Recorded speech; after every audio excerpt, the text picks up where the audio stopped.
السلام علیکم عزیز طلباء و طالبات، آپ سبوں کا اس کلاس میں خیر مقدم ہے۔ ہم نے سبق انصاف مکمل کیا ہے، اس کو پورا کیا ہے، یعنی میں نے آپ کو اس کو اچھی طرح سمجھایا ہے۔ اب اس کے سوالات آج ہمیں کرنے ہیں۔ میں نے آپ کو پہلے کہا تھا کہ یہ جو الفاظ معنی ہیں ان کو آپ کاپی پہ لکھیں، اس کے بعد آج یہ سوالات۔ پہلا سوال ہے، حضرت محمد صلی اللہ علیہ وسلم سے پہلے عرب کی کیا حالت تھی؟ یعنی حضور صلی اللہ علیہ وسلم سے آنے سے پہلے عرب کی کیا حالت تھی وہ ہمیں بیان کرنا ہے۔ اگر ہم پورا لکھیں، پورا بیان کریں گے کہ ان دنوں کیا حالت تھی عرب کی، تو پتہ نہیں کتنے صفحے ہمیں لکھنے پڑیں گے، لیکن مختصراً آپ کے سٹینڈرڈ کے حساب سے میں نے اس کو لکھا ہے۔ حضرت محمد صلی اللہ علیہ وسلم کی آمد سے پہلے عرب کی حالت بہت بری تھی۔ لوگ جاہل تھے، قتل و غارت عام تھی، بے حیائی اور ظلم عروج پہ تھے، انصاف کا نام و نشان نہ تھا، لوگ اپنی نوزائیدہ لڑکیوں کو زندہ دفن کرتے تھے۔ یہ تھی مختصر حالت ان دنوں عرب کی جب حضور صلی اللہ علیہ وسلم پیدا نہیں ہوئے تھے، یعنی ان کی آمد سے پہلے پہلے۔ اس کے بعد یہ سب کچھ تبدیل ہو گیا، حضور صلی اللہ علیہ وسلم نے اس کو تبدیل کیا۔ اس کے بعد دوسرا سوال، اسلام نے عدل و انصاف کا کیا قانون رائج کیا؟ یعنی اسلام نے عدل اور انصاف کا کیسا قانون رائج کیا؟ یعنی جب اسلام دنیا میں رائج ہوا، جب اسلام کا ظہور ہوا، جب اسلام کے قوانین دنیا میں فائز ہوئے، تو عدل و انصاف کے بارے میں اسلام کا کیا نظریہ تھا؟ تو اسلام نے تمام قوانین کے نظر میں ہر ایک انسان کو یکساں ٹھہرایا، خواہ وہ کسی بھی خاندان یا فرقے سے تعلق رکھتا ہو۔ یعنی جب اسلام کا قانون آیا تو اسلام نے تمام لوگوں کے لیے ایک جیسا قانون لایا، چاہے وہ جرم کرنے والا یا جس پر ظلم کیا گیا ہو، جو ظلم کا شکار ہوا ہو، یا جرم کرنے والا ہو یعنی مجرم، چاہے وہ کسی بھی خاندان سے تعلق کیوں نہ رکھتے ہوں، کسی بھی فرقے سے، کسی بھی نسل سے، کسی بھی رنگ سے، کسی بھی ملک سے کیوں نہ تعلق رکھتے ہوں، ہر ایک کے لیے ایک جیسا قانون لایا گیا جو اسلام کی آمد سے پہلے نہیں تھا۔ یعنی امیروں کے لیے الگ قانون، غریبوں کے لیے الگ قانون تھے۔ اس کے بعد تیسرا سوال، جنگ بدر میں حضرت محمد صلی اللہ علیہ وسلم کے کس رشتہ دار کو قید کیا گیا؟ یعنی حضور صلی اللہ علیہ وسلم کے کس رشتہ دار کو جنگ بدر میں قید کیا گیا تھا؟ یعنی جنگ بدر میں حضرت محمد صلی اللہ علیہ وسلم کے چچا حضرت عباس رضی اللہ تعالی عنہ کو قید کیا گیا۔ یعنی جب جنگ بدر ہوئی ان دنوں حضرت عباس رضی اللہ تعالی عنہ نے اسلام قبول نہیں کیا تھا، تو ان کو جنگ بدر کے دوران جب کافروں کی شکست ہو گئی، مسلمانوں کی فتح ہو گئی، تو کچھ کافر مارے گئے، کچھ جان بچا کے بھاگ گئے، اور بہت سارے قید کیے گئے۔ ان قیدیوں میں حضرت عباس رضی اللہ تعالی عنہ جو حضور صلی اللہ علیہ وسلم کے چچا ہیں، ان کو قید کیا گیا۔ حضرت محمد صلی اللہ علیہ وسلم نے کیا تعلیم دی؟ حضرت محمد صلی اللہ علیہ وسلم نے ہر اچھائی کی تعلیم دی۔ اگر ہم وہ تعلیمات یہاں لکھیں تو ہمارا جواب بہت لمبا چوڑا ہوگا، لیکن مختصراً ہم یہ لکھیں گے، حضرت محمد صلی اللہ علیہ وسلم نے اخوت، محبت، ہمدردی، بھائی چارہ، امن، ہم آہنگی، عدل و انصاف، سچائی، رواداری، ایثار کی تعلیم کے علاوہ، یعنی ایک تو یہ تعلیمات دی حضور صلی اللہ علیہ وسلم نے، اس کے علاوہ سب سے اہم ترین تعلیم جو حضور صلی اللہ علیہ وسلم نے دی وہ یہ تھی اللہ تعالیٰ کی وحدانیت کی تعلیم۔ یعنی اللہ تعالیٰ ایک ہے، ہمارا خدا ایک ہی ہے، اس کا کوئی شریک نہیں ہے، ہمیں اسی کی عبادت کرنی ہے، اس کے سوا کوئی عبادت کے لائق نہیں ہے، یعنی اللہ تعالیٰ کے سوا کوئی عبادت کے لائق نہیں ہے۔ حضور صلی اللہ علیہ وسلم کی تعلیموں میں سے سب سے پہلی تعلیم یہی تھی۔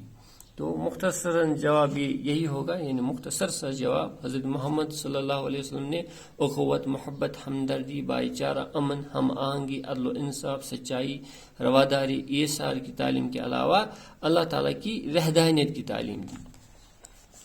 پھر آخری سوال، حضور صلی اللہ علیہ وسلم نے کن باتوں سے پرہیز کیا؟ یعنی حضور صلی اللہ علیہ وسلم نے کن باتوں سے پرہیز کیا، یعنی کون سی باتیں انہوں نے نہیں کیا، ہمیں نہ کرنے کو کہا؟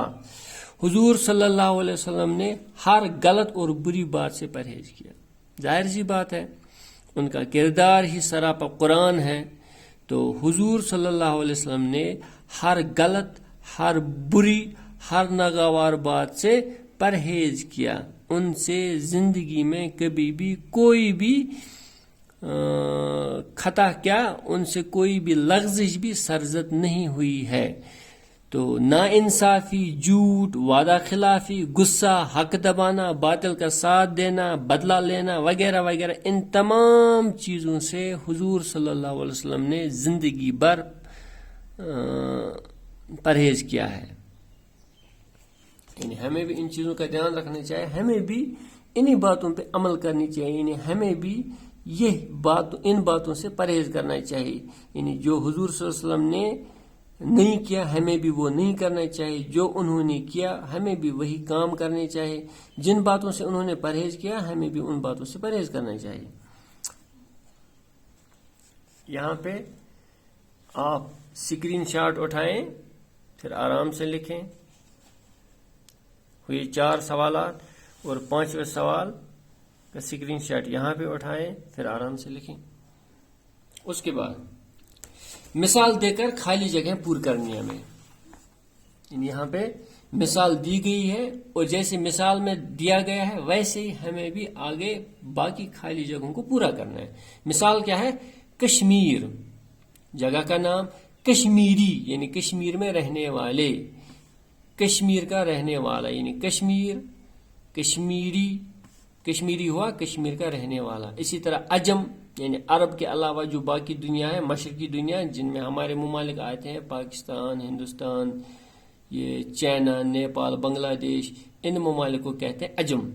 تو عجم کے رہنے والے کو اجمی یعنی عجم کا رہنے والا. اسی طرح بھارت، ہمارا ملک، ہم بھارتی ہوئے، ہم سب کے سب چونکہ بھارت میں رہتے ہیں، تو بھارت کا رہنے والا، بھارت، بھارتی، بھارت کا رہنے والا، یعنی ہم سب بھارتی ہیں. اسی طرح امریکہ، ملک کا نام سنا ہے، جس کو ہم عام فارم لینگویج میں USA کہتے ہیں، یونائٹڈ اسٹیٹس آف امریکہ. یعنی امریکہ کا رہنے والا، امریکی یعنی امریکہ کا رہنے والا. اسی طرح یہ 2 خالی جگہیں آپ خود کریں گے. چین، چینی، چین کا رہنے والا، اور چینی کا مطلب ہوتا ہے کھانڈ بھی. ایران، ایرانی، ایران کا رہنے والا. یہ 2 جگہیں آپ خود بھریں گے. پھر مثال دے کر واحد کے جمع بنائیے. یعنی واحد ہے، ان کی جمع بنانے ہیں. جیسے امیر، عمرہ، غریب، غربا. یہ گیند پیش گو آف لکھنا، غربا. اسی طرح رئیس، رؤسا، رؤسا، رؤسا. اسی طرح جاہل، جہلا. ادیب، ادبا. یعنی ایک امیر، بہت سارے امیروں کو کہیں گے عمرہ. ایک غریب، بہت سارے غریبوں کو کہیں گے غربا. رئیس یعنی مالدار انسان، دولت مند انسان، امیر انسان، اس کو رئیس کہتے ہیں ہم. تو بہت سارے رئیسوں کو کہیں گے رؤسا. جاہل، جیسے عرب کے لوگ حضور صلی اللہ علیہ وسلم کے آمد سے پہلے تھے، تو سب لوگوں کو جہلا کہیں گے. ادیب یعنی لکھنے والا، یعنی کوئی تصنیف لکھنے والا، اس کو کہتے ہیں ادیب. ادبا. اسی طرح شاعر، شاعری کرنے والا، شاعری لکھنے والا، اس کو کہتے ہیں شاعر. تو بہت سارے ہوں گے، تو شعرا، شعرا. پھر اس کے بعد آپ غور سے یہ سنیے. رشید نے کھانا کھایا. سری نگر خوبصورت شہر ہے. قلعہ باہو جموں میں واقع ہے. یعنی رشید نے کھانا کھایا، یعنی کوئی لڑکا ہے، کوئی آدمی ہے، اس کا نام رشید ہے، اس نے کھانا کھایا. تو ہمیں یہاں پہ رشید سے مطلب ہے، یعنی رشید نے کھانا کھایا. پھر رشید کیا ہے؟ کسی انسان کا نام، کسی شخص کا نام، چاہے مرد ہو عورت ہو، انسان کا نام سمجھو رشید ہے، یعنی کسی انسان کا نام، کسی شخص کا نام یہاں ظاہر کرتا ہے رشید. پھر سری نگر، سری نگر جگہ ہے، سری نگر جگہ ہے، جیسے سری نگر ہے، کپواڑہ ہے، بماما ہے، درگملہ ہے، یہ جگہوں کا نام ہے. سری نگر خوبصورت شہر ہے، سری نگر خوبصورت شہر ہے، ہمارا سری نگر ظاہر سی بات ہے خوبصورت شہر ہے، تو یہاں جگہ کا نام. پھر اسی طرح قلعہ باہو، یہ جموں میں ہے، قلعہ باہو، باہو فورٹ اسے بولتے ہیں، باہو لوچن نے اس کو تعمیر کروایا ہے. قلعہ باہو جموں میں واقع ہے، یعنی قلعہ باہو، باہو فورٹ جسے ہم بولتے ہیں، یہ جموں میں واقع ہے. یعنی یہ چیز کا نام، یہ جگہ کا نام، یا شخص کا نام، یعنی شخص کا نام، جگہ کا نام، کسی چیز کا نام. میں کہوں گا میرے ہاتھ میں پین ہے، تو یہاں پہ پین ہوا کسی چیز کا نام. آپ دیکھیں کہنے کا مطلب کیا ہے. اوپر دی گئی مثالوں میں رشید، کھانا، سری نگر، قلعہ باہو اور جموں ایسے الفاظ ہیں جو نام ہیں. یعنی یہاں پہ رشید ہے، اسی طرح یہاں پہ کھانا، یعنی جسے ہم غذا کہیں گے، فوڈ. اسی طرح سری نگر، اسی طرح قلعہ باہو چیز کا نام، اور یہاں پہ اور ایک ہے جموں، یہ جموں یہ شہر کا نام ہے. یعنی یہ جو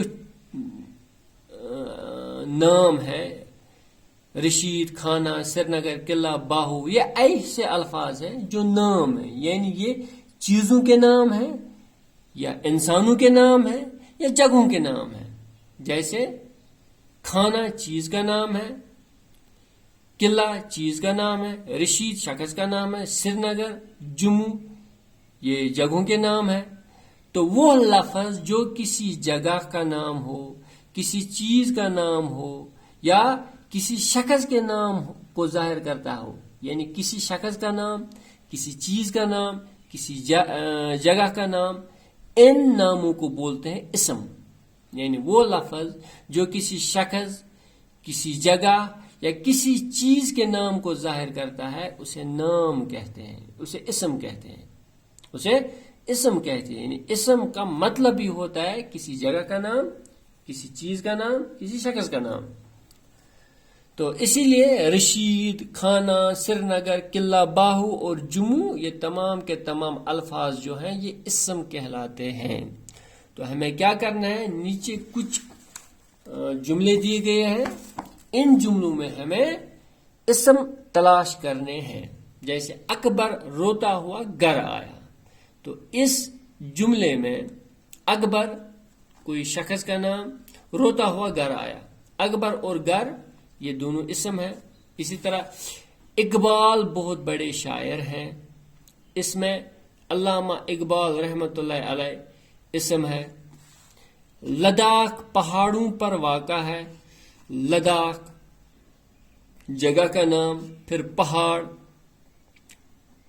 کسی چیز کا نام، یعنی لداخ اور پہاڑ دونوں اسم ہیں. پھر دھونی اچھا بلے باز ہے، یعنی دھونی جو ہے مہندر سنگھ دھونی وہ اچھا بلے باز ہے، یعنی وہ بیٹنگ بہت اچھی کرتا ہے. تو یہاں پہ دھونی اسم ہے.